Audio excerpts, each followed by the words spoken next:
Everyone, ये हमारी polity की सीरीज़ चल रही है और अब हम इसमें जो है हम इमरजेंसी वाले जो प्रोविजंस हैं उससे रिलेटेड जो है देख रहे थे डिस्कशंस। आज हम जो है प्रेसिडेंट रूल करेंगे जो कि आर्टिकल 356 में दिया गया है। तो आर्टिकल 356 में क्या गिवन है, चलिए देखते हैं। जो स्टेट इमरजेंसी है उसके बारे में दिया गया है। Declared when a state government can not run according to the constitution as per the constitution, मतलब जब ये इमरजेंसी तब डिक्लेयर की जाती है या फिर तब लागू होती है जब जो स्टेट है, ठीक है, कोई स्टेट है वो कॉन्स्टिट्यूशन के अकॉर्डिंग जो है ना चल रही हो, ना उसका काम जो है वो कॉन्स्टिट्यूशन के अकॉर्डिंग ना हो या उससे अगेंस्ट में जाके कोई काम कर रही हो, ठीक है।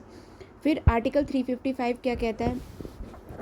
It centers duty to protect states and ensure governance as per the constitution. तो आर्टिकल 355 में ये क्लियरली मेंशन है कि भाई ये सेंटर की ड्यूटी है कि वो जो है प्रोटेक्ट करे स्टेट को और इंश्योर करे गवर्नेंस, ताकि जो है मतलब कि वो कॉन्स्टिट्यूशन के हिसाब से काम हो वहाँ पे। फिर आर्टिकल जो 356 है उसमें दिया गया है कि जो प्रेसिडेंट है can proclaim if satisfied without governors report, मतलब इसमें जो 356 में कहा गया है कि भाई अगर जो है ऐसा प्रेसिडेंट को ऐसा फील होता है या ऐसा लगता है, भाई मतलब फील नहीं, ऐसा उनको लगता है कि भाई किसी प्रोविज़न को जो है वहाँ पे फॉलो नहीं किया जा रहा है कॉन्स्टिट्यूशन के या उसके अगेंस्ट में काम हो रहा है, तो अगर प्रेसिडेंट को इंडिविजुअल अपने लेवल पे भी ये लगता है तो ज़रूरी नहीं है कि भाई गवर्नर जब जो है क्या कहते हैं ऐसी कोई रिपोर्ट पेश करेगा तभी प्रेसिडेंट जो है ऐसा प्रेसिडेंट रूल को जो है मतलब इम्पोज कर सकता है। अगर उसे लगता है कि ऐसी कोई सिचुएशन है और उसे लगता है कि भाई प्रेसिडेंट रूल लगाना चाहिए तो वो इम्पोज कर सकता है। उसके लिए गवर्नमेंट की जो गवर्नर की रिपोर्ट है वो मैंडेटरी या कंपलसरी नहीं है।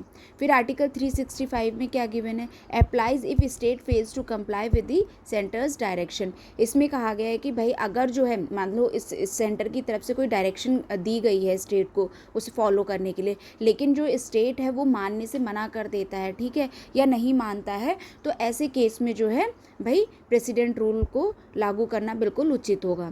अप्रूवल का क्या मतलब इसमें प्रोविज़न रखे गए हैं, इसको जो है सिंपल मेजॉरिटी से in both the houses with in 2 month.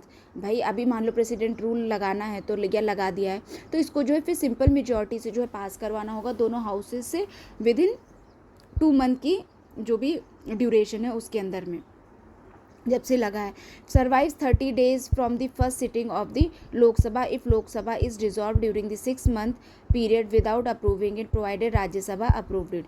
इसमें क्या कहा गया है कि भाई देखो अगर लोकसभा नहीं है सेशन में उस टाइम पे, ठीक है, तो भाई राज्यसभा से आप पास करवा लीजिए मीन टाइम, ठीक है, आपने राज्यसभा से पास करवा लिया हो ये जो सिंपल मेजॉरिटी वाला है, फिर जब लोकसभा बैठेगी तो भाई जब लोकसभा बैठ जाती है उसकी फर्स्ट सिटिंग हो गई उसके जो 30 दिन हैं उसके भीतर जो है आप उससे भी पास करवा लीजिए। और अगर आप जो है उससे पास नहीं करवा पाते हैं किसी कारणों में या वो नहीं पास करती है तो फिर भाई जो है उसके 6 month बाद जो है ये अपने आप जो है ख़त्म हो जाएगा।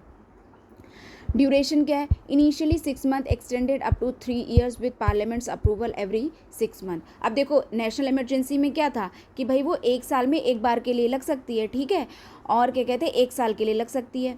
और इसमें क्या है ये एक बार में जो है 6 month के लिए, मतलब इनिशियली जो है 6 month अप टू 3 years, मतलब 6 month को लेकर जो है आप उसको बढ़ा सकते हो, ठीक है, लेकिन एक बार में जो है इसे 6 month के लिए ही लगाया जा सकता है। इसमें क्या कहा गया है कि भाई आप एक बार में जो है 6 month के लिए अप्रूव करवा सकते हैं, उसके बाद करनी है तो भाई आप फिर अप्रूव करवाइए, लेकिन ऐसा भी आप सिर्फ 3 साल तक कर सकते हैं। मतलब टोटल मतलब कितना हुआ 60 से 80, मतलब 6 टाइम, मतलब 6 महीने के गैप में, मतलब 1 साल में 2 बार कर सकते हैं, तो आप 3 साल में जो है मैक्सिमम 6 बार जो है कर सकते हैं। उसके बाद भाई क्यों भाई इतना प्रेसिडेंट रूल वरना क्यों लग रहा है, तो मतलब मैक्सिमम 3 years है और एक बार में जो है 6 month के लिए लगेगी। फिर 44th कॉन्स्टिट्यूशनल अमेंडमेंट में क्या कहा गया? Extend only if the national emergency is in place और election can not be held due to difficulties. और इसको जो है एक्सटेंडेड जो है 44th कॉन्स्टिट्यूशनल अमेंडमेंट में कहा गया कि भाई इसको जो है एक्सटेंड किया जा सकता है जब भाई क्या है कि नेशनल इमरजेंसी जो है लगी हुई हो देश में कहीं पर और उस वजह से भाई इलेक्शन ना कंडक्ट किए जा पा रहे हो, ना कराया जा सकता उसको, मतलब कि इलेक्शन कराना जो है उस टाइम पे मुमकिन नहीं हो नेशनल इमरजेंसी के दौरान, तो फिर भाई इसका जो है टर्म जो है वो बढ़ाया जा सकता है, ठीक है। फिर क्या कहा गया है, जुडिशियल रिव्यू वाला प्रोविजन जो है, immunity granted by 38 constitutional amendment removed by 44 constitutional amendment. क्या हुआ था कि भाई जो 38 कॉन्स्टिट्यूशनल अमेंडमेंट लेकर आई थी जो गवर्नमेंट, तो उसमें क्या कहा गया था कि भाई इसको जो है इम्यूनिटी ग्रांट कर दी थी, मतलब जुडिशियल रिव्यू का प्रोविजन जो है मतलब इससे हटा दिया गया था, इसका जुडिशियल रिव्यू नहीं हो सकता। लेकिन जो 44th कॉन्स्टिट्यूशनल अमेंडमेंट एक्ट आया उसमें भाई ये मेंशन कर दिया गया कि भाई ये भी जुडिशियल रिव्यू के अंडर में आता है और इसका भी जुडिशियल रिव्यू किया जाएगा। रिवोकेशन कैसे होता है, can be revoke by president any time without parliaments approval. भाई प्रेसिडेंट के द्वारा किसी भी टाइम हटाई जा सकती है बिना पार्लियामेंट के अप्रूवल के, मतलब उनको लगता है कि भाई अब हटाना है तो उसमें फिर पार्लियामेंट्री अप्रूवल की कोई आवश्यकता नहीं है। सबसे पहले पंजाब में लगी थी 1951 में। डॉक्टर बी आर अम्बेडकर ने इसको कहा था कि भाई ये जो है इसको तब उठाया जाएगा ये कदम जो प्रेसिडेंट इमरजेंसी प्रेसिडेंट रूल वाला है, कि भाई जब लगता है आपको कि भाई कोई और रास्ता नहीं बचा है तब आप इसको जो है इम्पोज कर सकते हैं, आपको ये रास्ता अपनाना पड़ेगा।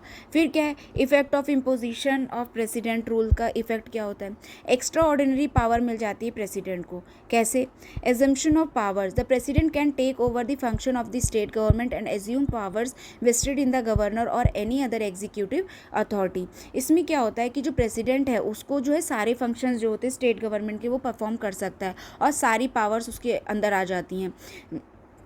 जो assumes power vested in the governor और any other executive authority, ठीक है, तो वो सारी पावर जो है प्रेसिडेंट के अंडर में आ जाती हैं। फिर क्या कहा गया लेजिस्लेटिव पावर को लेके, the president can declare that power of the state legislature are to be exercised by the parliament. इसमें क्या कहा गया कि जो प्रेसिडेंट है वो डिक्लेयर कर सकता है कि भाई जो पावर है स्टेट लेजिस्लेचर की वो जो है एक्सरसाइज की जाएगी किसके द्वारा, पार्लियामेंट के द्वारा, ठीक है।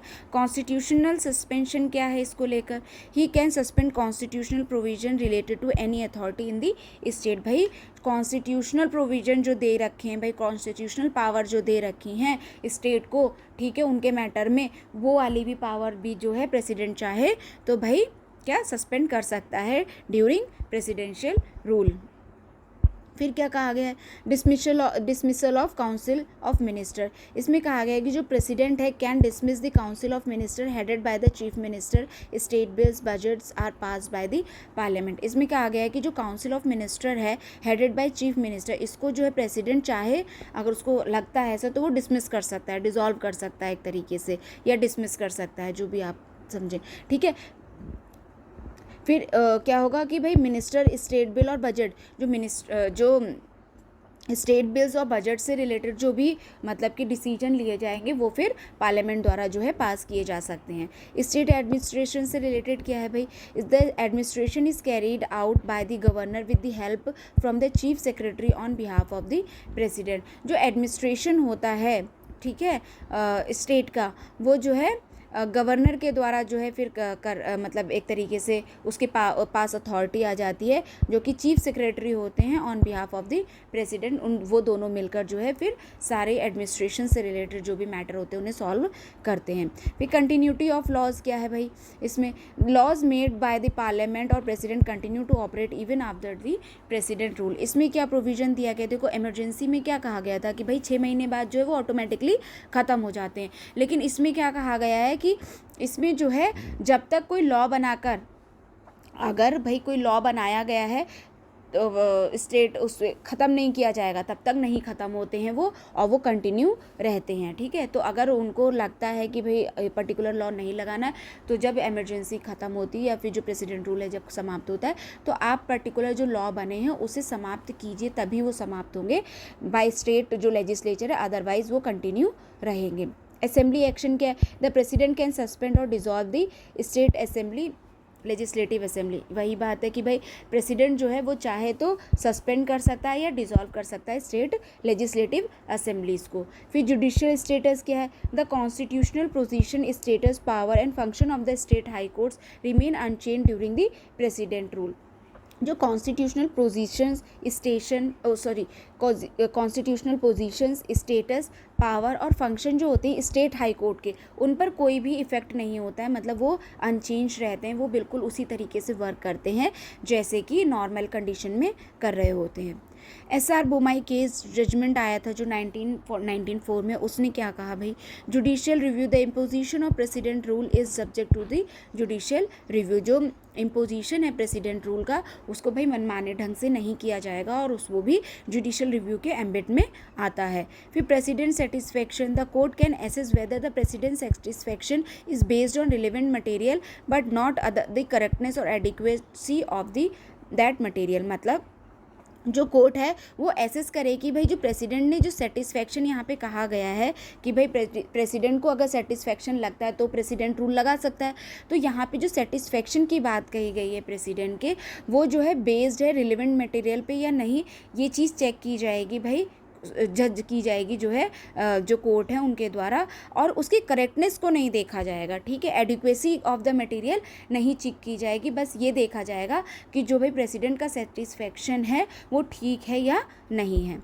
Justification required, the centre must justify the imposition if found unconstitutional, the court can revive the state assemblies. भाई क्या कहा गया कि जो अगर प्रेसिडेंट रूल जो इम्पोज किया गया है, अगर कोर्ट को लगता है कि भाई वो जो है अनकॉन्स्टिट्यूशनल था और ज़रूरत नहीं थी प्रेसिडेंट रूल की, वो ऐसे ही लगा दिया गया है, ठीक है, जुडिशियल रिव्यू में अगर ऐसा कुछ निकल कर आता है तो सेंटर जो है भाई उसे जो है जस्टिफाई करना पड़ेगा कि उन्होंने किन कंडीशंस में जो है भाई ये जो प्रेसिडेंट रूल है इसे इम्पोज किया था, और ऐसी केस में जो कोर्ट है उसके पास पावर है कि वो चाहे तो स्टेट असेंबलीज को फिर से रिवाइव कर सकती है जिसको सस्पेंड या डिसॉल्व कर दिया गया था। फिर assemblies dissolution, I state assembly can be dissolve only after parliament approval, it can only be suspended otherwise. मतलब देखो इसमें ये कहा गया है कि जो स्टेट असेंबलीज हैं उनको जो है डिसॉल्व तभी किया जा सकता है जब पार्लियामेंट की तरफ से अप्रूवल मिला हो, ठीक है, अदरवाइज उन्हें डिसॉल्व नहीं किया जाएगा। प्रेसिडेंट रूल लगने के बाद वो सिर्फ सस्पेंडेड मोड में चली जाएंगी, मतलब वो सस्पेंड रहेंगी, लेकिन डिसॉल्व तभी हो सकती हैं जब पार्लियामेंट का अप्रूवल मिला हो प्रॉपरली। फिर कॉन्फिडेंस डिसीजन क्या है भाई, the questions of the state government losing confidence must be resolve on the floor of the house before unseating the ministry. जो क्वेश्चन है भाई स्टेट गवर्नमेंट का कि जो उन्होंने लूज़ कर दिया है कॉन्फिडेंस, भाई इस अगर बेसिस पे उनको डिसॉल्व किया जा रहा है, must be resolve on the floor of the house, उसको जो है फ्लोर ऑफ द हाउस पे जो है रिजॉल्व किया जाएगा before unseating the ministry, before भाई उन सबको जो मिनिस्ट्रीज़ हैं उनको अनसीट करने से पहले, मतलब उन्हें हटाने से पहले उनकी मिनिस्ट्रीज़ की सीटों से, भाई आपको जो है भाई एक फ्लोर ऑफ द हाउस का जो टेस्ट है उसको जो है कंडक्ट करवाना पड़ेगा, तभी आप जो है उनको अनसीट कर सकते हो। एंटी सेक्युलर पॉलिसीज़ क्या है, action may be taken under the article 356 if the state pursued anti secular मतलब पॉलिसीज़। इसमें कहा गया है कि अगर भाई आर्टिकल 356 में ये दिया गया है कि अगर आपको ऐसा लगता है कि स्टेट किसी भी तरीके से प्रमोट कर रहा है एंटी सेक्युलर पॉलिसीज़ को, तो इस बेसिस पे जो है जो प्रेसिडेंट रूल है उसे इम्पोज करना बिल्कुल उचित रहेगा, मतलब वो फिर कोई मैलाफाइड नहीं माना जाएगा।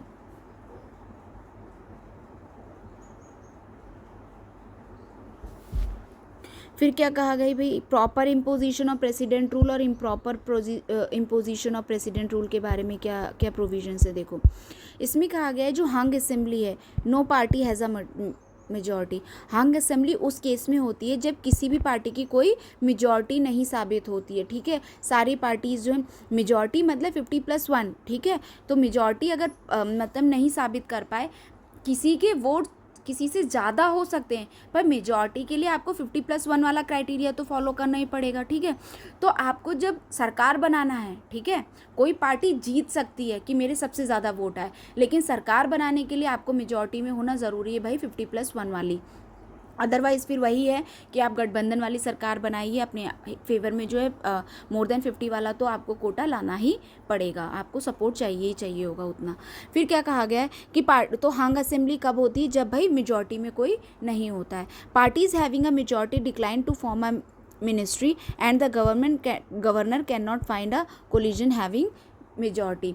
Parties having a majority declines, अब क्या है भाई, या तो हंग असेंबली हो गया हो, मतलब प्रेसिडेंट रूल किन किन केसेस में लगाना प्रॉपर है भाई, मतलब कहेंगे कि वैध है, मतलब कि इसको लगाना बिल्कुल कानूनी तौर पे एक तरीके से जो कॉन्स्टिट्यूशनल प्रोविजन उसके हिसाब से सही है। कब है? या तो हंग असेंबली वाला जो है क्राइटेरिया आ जाए कि भाई कोई पार्टी जो है मेजॉरिटी में नहीं है, तब आप क्या कहते हैं प्रेसिडेंट रूल को इम्पोज कर सकते हो। या फिर ऐसा है कि पार्टी तो मेजॉरिटी में है मगर वो पार्टी ने जो है डिक्लाइन कर दिया है कि भाई हम जो है सरकार नहीं बनाएंगे, to form ministry and the governor can not find a coalition having majority. और फिर उसके बाद गवर्नर जो है उसको ऐसी स्थिति नहीं प्राप्त हो रही है कि भाई कौन कोलिजन, मतलब जो एक साथ आके जो गठबंधन वाली सरकार अगर नहीं बन पा रही है, उस केसेस में भाई आप प्रेसिडेंट रूल लगा सकते हो। If the ministry designs after its defeat in the assembly and no other party has the majority, ministries ने डिज़ाइन कर दिया है, ठीक है, क्योंकि वो हार गई हैं और कोई पार्टी नहीं है मेजॉरिटी में जो भाई सरकार बना सके, उस केस में if the state डिसरिगार्ड्स the constitutional direction given by the centre, अगर स्टेट जो है वो डिसरिगार्ड कर देता है कॉन्स्टिट्यूशनल डायरेक्शन को जो कि सेंटर द्वारा दी गई है, उस केसेस में भी लगाया जा सकता है president rule. If the government is acting against constitution और and the law is fomenting a violent revolt, मतलब जो गवर्नमेंट है वो जो है अगेंस्ट कॉन्स्टिट्यूशन के जो है एक्ट कर रही है और जो लॉ बनाए जा रहे हैं या फोमेंट कर रहे हैं वो रिवोल्ट के केसेस, मतलब वो एक तरीके से भड़का रहे हैं लोगों को उस टाइप में, तब आप क्या कहते हैं प्रेसिडेंट रूल को इम्पोज कर सकते हो। अगर फिजिकल ब्रेकडाउन हो गया हो किसी प्रकार का, the government wilfully refuses to discharge its constitutional obligation endangering the security of the state, भाई किसी प्रकार का अगर खतरा है सिक्योरिटी को लेकर स्टेट की और जो है गवर्नमेंट जो है वो विलफुली रिफ्यूज़ कर रही है कि वो कॉन्स्टिट्यूशन के ऑब्लिगेशंस को नहीं मानेगी या नहीं जो है प्रॉपरली निभाएगी, उस केसेस में आप जो है प्रेसिडेंट रूल लगा सकते हैं। अब भाई इन प्रॉपर किस किस केस में है कि भाई गलत तरीके से आपने लगाया है, उसके मापदंड क्या है। इफ़ द मिनिस्ट्री डिज़ाइन और loses the majority and the governor recommend imposition without assessing possibility of alternate government, अगर मान लो क्या है अभी किसी मिनिस्ट्री है, जैसे मान लो प्रेजेंट गवर्नमेंट है कोई और उन सब ने जो है रिज़ाइन दे दिया या प्राइम मिनिस्टर ने किसी वजह से रिज़ाइन दे दिया, तो भाई गवर्नमेंट तो हट जाएगी, डिज़ोल्व हो गई पूरी, ठीक है।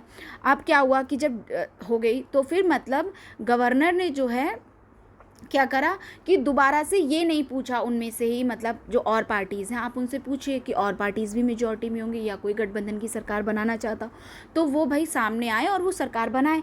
अगर गवर्नर ने ये पूछे बिना जो है प्रेसिडेंट रूल इम्पोज कर दिया तो ऐसे केस में जो है इसको इम्प्रॉपर माना जाएगा। मतलब आपके पास अगर एक जो है पार्टी ने रिज़ाइन वगैरह कर दिया है तो आप दूसरे लोगों को और चांस देकर देखिए कि भाई अगर चांस है ऐसा कि भाई पार्टी जो है गवर्नमेंट बना सकती हैं, पावर में आ सकती हैं, तो फिर उनको चांस देना ही पहला जो है मतलब माना जाएगा और उससे पहले आप जो है प्रेसिडेंट रूल इम्पोज नहीं कर सकते। If the governor does not allow the ministry to prove its majority and recommended the rule, और अगर या फिर क्या कहे दूसरा केस है कि भैया गवर्नर जो है अलाउ ही नहीं करता है मिनिस्ट्रीज़ को कि वो प्रूव करे अपनी मेजॉरिटी, वो और रिकमेंड कर देता है कि भाई प्रेसिडेंट रूल लगना चाहिए, ऐसे केसेस में ये इम्प्रॉपर है। If the ruling party has lost general election to the Lok Sabha, अगर जो है रूलिंग पार्टी ने जो है क्या कहते हैं जनरल इलेक्शन को जो है मतलब हार गई है और उस केसेस में आप क्या करो कि भाई इम्पोजिशन कर दो प्रेसिडेंट रूल का, मतलब दूसरी पार्टी जो है वो क्या कहते हैं वो एक तरीके से वो ना बना पाए, गवर्नमेंट ना बना पाए, आप ये अगर इंश्योर कर रहे हो तब।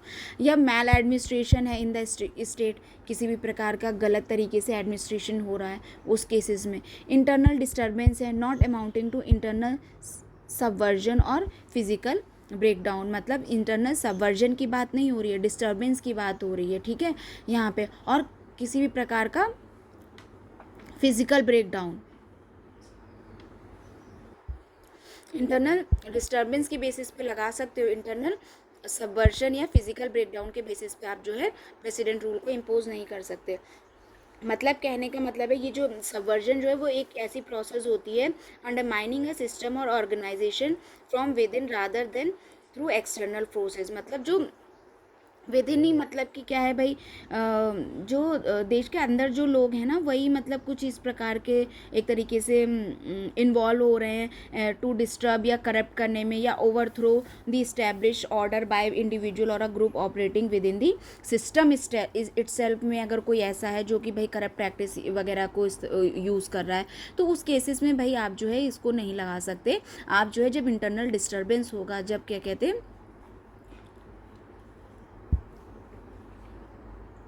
the state government is not given prior warning to rectify itself except in case of extreme urgency leading to the disasters consequences. मतलब जब स्टेट गवर्नमेंट को जो है आपने जो है प्रायर वार्निंग ना दी हो और आपने मतलब आपको लगा कुछ गलत कर रहे हैं और आपने जो है उनको सुधरने का मौका ना दिया हो, एक तरीके से वार्निंग ना दी हो और आपने जो है डायरेक्ट जो है प्रेसिडेंट रूल को इम्पोज कर दिया, ऐसे केस में भी भाई आपका प्रेसिडेंट रूल जो है लगाना गलत होगा। फिर फाइनेंशियल इमरजेंसी का क्या है provisions. Ground of declaration, president can, ये जो फाइनेंशियल इमरजेंसी जो है आर्टिकल 360 में दी गई है, इसके ग्राउंड्स क्या हैं डिक्लेरेशन के। President can proclaim a financial stability और credit of India in any part of is threatened. अगर भाई प्रेसिडेंट को लगता है कि भाई किसी प्रकार की फाइनेंशियल स्टेबिलिटी या क्रेडिट को किसी प्रकार का खतरा है, तो फिर प्रेसिडेंट जो है फाइनेंशियल इमरजेंसी को इम्पोज कर सकता है किसी भी पार्ट में या फिर पूरे देश पे। Parliamentary approval required simple majority in both the houses with in 2 months. ये भी सेम है कि भाई इसको सिंपल मेजॉरिटी की ज़रूरत है with in the house with in 2 months. If Lok Sabha is dissolve the proclamation survives for 30 days after the reconstitution of Rajya Sabha mean time में अप्रूव कर दिया। और वही वाला प्रोविजन है कि भाई राज्यसभा से पहले अप्रूव करवा लिया हो आपने, और अगर लोकसभा सिटिंग में नहीं थी, जो जब वो सिटिंग में आती है तो उससे विद इन 30 days में आपको उससे भी अप्रूव करवा लेना है। Duration continuous indefinitely once approved until revoke. और इसका जो है कोई भाई प्रॉपर सेट क्राइटेरिया नहीं है कि इतनी दिन के लिए लागू होगी या एक बार में इतनी दिन के लिए ही कर सकते हो आप, ठीक है। तो एक बार अगर इसको लगा दिया तो आप इंडेफिनेटली पीरियड के लिए इसको लगा के रख सकते हैं, मतलब जो भी प्रेसिडेंट हैं। और क्या कहते हैं, इसको तभी जो है रिवोक किया जा सकता है जब उनको लगता है कि भाई ऐसी कोई ज़रूरत है, ठीक है। Judicial review, 38th constitutional amendment को made immune from the judicial review. वही वाला केस है, 38th कॉन्स्टिट्यूशनल अमेंडमेंट ने इसको जो जुडिशियल रिव्यू से इम्यूनिटी प्रदान कर दी थी, लेकिन जो 44th कॉन्स्टिट्यूशनल अमेंडमेंट आया उसने जो है जुडिशियल रिव्यू की पावर को जो है फिर से रिस्टोर कर दिया। रिवोकेशन क्या है, president can revoke without parliamentary approval. भाई प्रेसिडेंट जो है इसको किसी भी टाइम जो है रिवोक कर सकता है बिना प्रेसिडेंट की बिना पार्लियामेंट की अप्रूवल के। फिर इम्पोजिशन क्या है, नेवर डिक्लेयर्ड सो फार, आज तक जो है देश में नेशनल इमरजेंसी नहीं डिक्लेयर की गई है। फिर इफेक्ट क्या होते हैं फाइनेंशियल इमरजेंसी के under article 360। Legal basis, article 360 is modelled after the national recovery act of US 1933। इसको जो है मॉडल किया गया था जो नेशनल रिकवरी एक्ट है US का 1933 का, उसके ये इसका जो है लीगल बेस वहीं से जो है एक तरीके से आता है। फिर हिस्टोरिकल नोट क्या, India has never declared a financial emergency despite a financial crisis in 1991। India ने आज तक कभी भी फाइनेंशियल इमरजेंसी को डिक्लेयर नहीं किया है, जबकि हमारी सोचो 1991 में बहुत बुरी स्थिति थी, तो उस टाइम पर भी फाइनेंशियल इमरजेंसी जो है डिक्लेयर नहीं की गई थी, जब हमारा देश जो है एक बहुत बड़े फाइनेंशियल क्राइसिस से जूझ रहा था। सेंटर्स अथॉरिटी क्या है, the centre can instruct state to follow specified financial property standard. जो सेंटर है वो जो है इंस्ट्रक्ट कर सकता है स्टेट को कि वो जो है भाई स्पेशल जो भी फाइनेंशियल रिलेटेड जो भी स्टैंडर्ड्स हैं उन्हें फॉलो करना चाहिए, या मतलब वो डायरेक्शन इशू कर सकता है स्टेट को, और जो कि स्टेट को मानने पड़ेंगे। फिर क्या है, प्रेसिडेंट की पावर, प्रेसिडेंशियल पावर क्या होती है इस टाइम में। Salary reduction, the president can mandate reduction in salaries and allowance for all states और यूनियन एम्प्लॉयज इंक्लूडिंग जजेस of the supreme court and high court. जो सैलरी का रिडक्शन है उससे रिलेटेड प्रेसिडेंट की पावर है कि जो प्रेसिडेंट हैं वो जो है चाहे अगर उस टाइम पे फाइनेंशियल इमरजेंसी के दौरान पर सैलरीज एंड अलाउंस जितने भी स्टेट और यूनियन के एम्प्लॉयज़ हैं इंक्लूडिंग जजेस ऑफ द सुप्रीम कोर्ट और हाई कोर्ट, उन सबकी सैलरीज और अलाउंसेस में कटौती की जा सकती है। रिजर्वेशन ऑफ बिल से रिलेटेड क्या है भाई, the president can reserve money bill और other financial bill for the consideration after they are pass by the state legislature. मतलब स्टेट लेजिस्लेचर जो भी फाइनेंशियल रिलेटेड बिल्स या मनी बिल्स जो भी हैं उनसे मैटर जो कोई भी जो है बिल अगर पास करवाने की कोशिश कर रहा है तो भाई उसको जो है गवर्नर जो है प्रेसिडेंट के एसेंट के लिए या उसके मतलब कि पास भेजने के लिए जो है रिजर्व कर सकता है। फिर क्या है, quick comparison between the 3 emergencies देख लेते हैं। ग्राउंड ऑफ डिक्लेरेशन क्या है, नेशनल इमरजेंसी, प्रेसिडेंट रूल और फाइनेंशियल इमरजेंसी को लेकर। देखो ये 352 में दिया गया है क्या, नेशनल इमरजेंसी। प्रेसिडेंट रूल जो है वो 356 में दिया गया है और जो फाइनेंशियल इमरजेंसी है इसको आर्टिकल 360 में गिवन दिया गया है प्रोविजन इससे रिलेटेड। ग्राउंड ऑफ डिक्लेरेशन क्या है, national emergency war, external aggression और आर्म रेबेलियन के केस में इम्पोज की जा सकती है।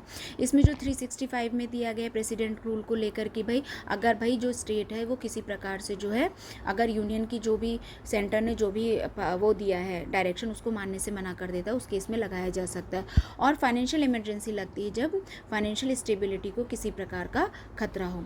कैबिनेट का क्या रूल है भाई, नेशनल इमरजेंसी के लिए भाई रिटन रिकमेंडेशन ज़रूरत होती है फ्रॉम द कैबिनेट। ये आर्टिकल 352 के सेकेंड क्लॉज में दिया गया, सॉरी थर्ड में दिया गया है और इसमें ऐसी कोई ज़रूरत नहीं होती है। फिर पार्लियामेंट्री अप्रूवल की क्या है भाई, क्योंकि इसमें जो है प्रेसिडेंट की मर्ज़ी से लग सकता है और इसमें भी प्रेसिडेंट जो है सोली अपनी मर्ज़ी से लगा सकते हैं। फिर प्रेसिडेंट का अप्रूवल क्या है, approval with in the 1 month of, ये जो है 44th कॉन्स्टिट्यूशनल अमेंडमेंट द्वारा ऐड किया गया है कि भाई जो है पार्लियामेंट का अप्रूवल आपको लेना पड़ेगा उसको जो है अब विद इन 1 मंथ में। और इसमें जो है क्या है, जो प्रेसिडेंट रूल है इसको 2 मंथ है और इसको भी 2 मंथ है। फिर मेजॉरिटी टाइप क्या है, स्पेशल मेजॉरिटी रिक्वायर्ड होती है, इसको भी 44th कॉन्स्टिट्यूशनल अमेंडमेंट एक्ट से ऐड किया गया है और इसमें इन दोनों में जो है वो सिंपल मेजॉरिटी है। ड्यूरेशन क्या है, ये इनफाइनाइट टाइम तो लग सकता है लेकिन हर 6 मंथ में जो है इसे जो है एक्सटेंड करना पड़ेगा। ये 1 साल का था शायद, 1 सेकेंड, अच्छा वो सॉरी मैंने वहाँ पे उस टाइम पे बोल दिया था कि उसको 1 साल के लिए बढ़ाया जा सकता है। वो नेशनल इमरजेंसी का ड्यूरेशन नहीं था, वो था कि भाई जो क्या कहते हैं अगर किसी वजह से इलेक्शन नहीं करवा पा रहे हैं तो जो भाई जो लोकसभा का जो टाइम पीरियड है उसको 1 साल के लिए एक्सटेंड किया जा सकता है एक बार में। और इसका तो ड्यूरेशन वही है कि भाई इसको जो है हर 6 महीने में करवाना है, लेकिन ये इंडेफिनिट पीरियड के लिए कर सकते हैं, कितनी बार के लिए भी इसको लगा सकते हैं। इसमें जो है इनिशियली 6 मंथ के लिए ही होगा लेकिन ये एक्सटेंड जो है मैक्सिमम 3 इयर्स के लिए कर सकती है और हर 6 महीने में अप्रूवल की ज़रूरत पड़ेगी। इसमें क्या है, इंडेफिनिट वंस अप्रूव्ड जब तक उसको रिवोक ना किया जाए। फिर जुडिशियल रिव्यू से रिलेटेड क्या है भाई, जुडिशियल रिव्यू जो है इसमें प्रोविज़न है 44th कॉन्स्टिट्यूशनल अमेंडमेंट्स एक्ट से जोड़ा गया है और इन सब के भी सेम प्रोविज़न है कि भाई इसमें भी जुडिशियल रिव्यू अलाउड है तीनों में। रिवोकेशन का क्या है, president can revoke without approval of Lok Sabha can disapprove.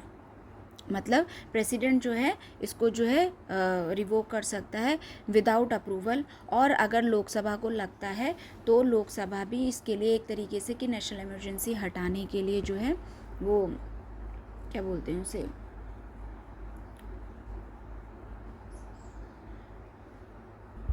हाँ मतलब रिजोल्यूशन, अगर लोकसभा रिजोल्यूशन पास करती है तो फिर तब भी जो है प्रेसिडेंट को मतलब तो भी हटानी पड़ेगी। फिर can be revoke by the president, ये किसी भी टाइम जो है प्रेसिडेंट पार्लियामेंट्री का अप्रूवल से मतलब इसकी ज़रूरत नहीं होती, पार्लियामेंट्री अप्रूवल की कोई ज़रूरत नहीं होती, इसको जो है प्रेसिडेंट किसी भी टाइम हटा सकते हैं। और ये भी जो है president can revoke parliamentary approval के साथ। फिर हिस्टोरिकल कॉन्सेप्ट क्या है, कॉन्टेक्स्ट क्या है, ये अब तक 3 बार लग चुकी है, 1962 में, 71 में और 75 में। इसको जो है फर्स्ट जो है इम्पोज किया गया था पंजाब में 1951 में और ये लगी तो बहुत बार है, मतलब हर स्टेट में देखोगे तो आप कई बार लग चुकी है, ठीक है। नेवर डिक्लेयर्ड क्राइसिस इन 1991, ये अभी तक नहीं कभी भी फाइनेंशियल इमरजेंसी को कभी भी इम्पोज नहीं किया है अब तक के लिए, और इवन 1991 के जो हमारे फाइनेंशियल क्राइसिस हुआ था तब भी नहीं। इम्पैक्ट क्या है गवर्नेंस में, centre assumes power, parliament gains over riding power. भाई सेंटर के पास जो है सारी पावर आ जाती हैं और पार्लियामेंट के पास जो है ओवरराइडिंग पावर आ जाती हैं जो लॉज वगैरह होते हैं उनसे related. President assume state function assemblies can suspended और डिसॉल्व। प्रेसिडेंट के पास जो है सारे स्टेट के फंक्शंस आ जाते हैं और असेंबली जो है सस्पेंड या डिसॉल्व हो जाती है। Centre direct state on financial property salary reduction possible. और इसमें जो है क्या है, सेंटर जो है डायरेक्ट करता है फाइनेंशियल रिलेटेड जो भी मैटर होते हैं उनसे रिलेटेड डायरेक्शन जो है सेंटर इशू करता है स्टेट को, और इस टाइम पे जो है सैलरी का रिडक्शन भी पॉसिबल है। ठीक है। Chhattisgarh Telangana are the only state where president rule has never been impose so far. ये एक एक्स्ट्रा जो है इन्फॉर्मेशन दी गई है। तो ये था अब तक हमारे जो इमरजेंसी से रिलेटेड प्रोविजन से वो कंप्लीट हो गए हैं। अब जो है हम वाइस प्रेसिडेंट एंड गवर्नर को जो है नेक्स्ट वीडियो से स्टार्ट करेंगे। Thank you.